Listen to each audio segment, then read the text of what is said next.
Recording by Sargam studio Bodhgaya. रहे छरहर बदनी नहीं मोटी माई, भाले बेली के खियाई भी हमार रोटी माई।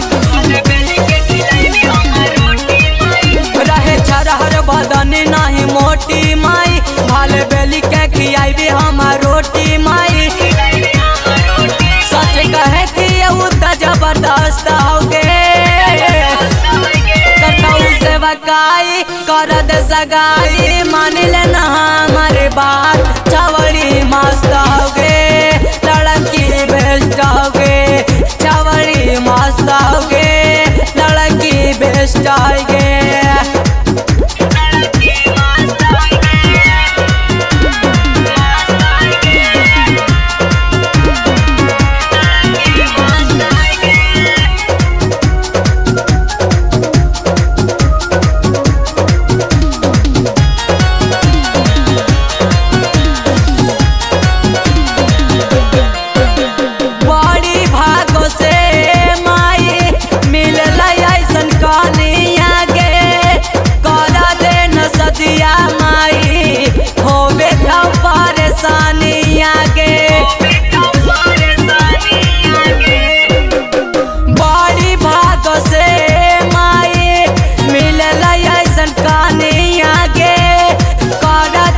सदिया माई हो बेटा परेशानी आगे,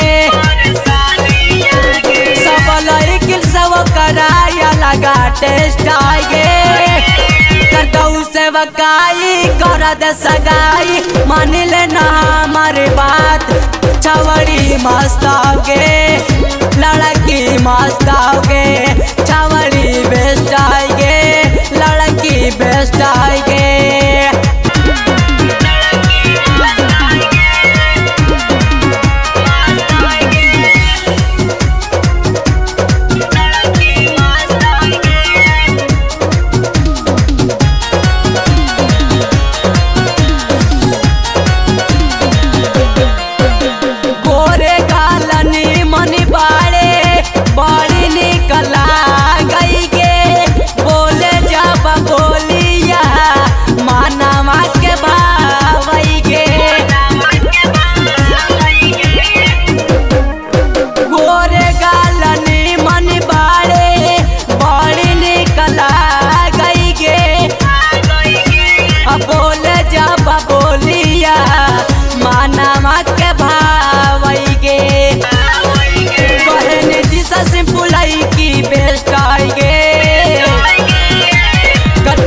वकाई कर दे सगाई, मान लेना हमारी बात। छवड़ी मस्त हो गे, लड़की मस्त हो गे,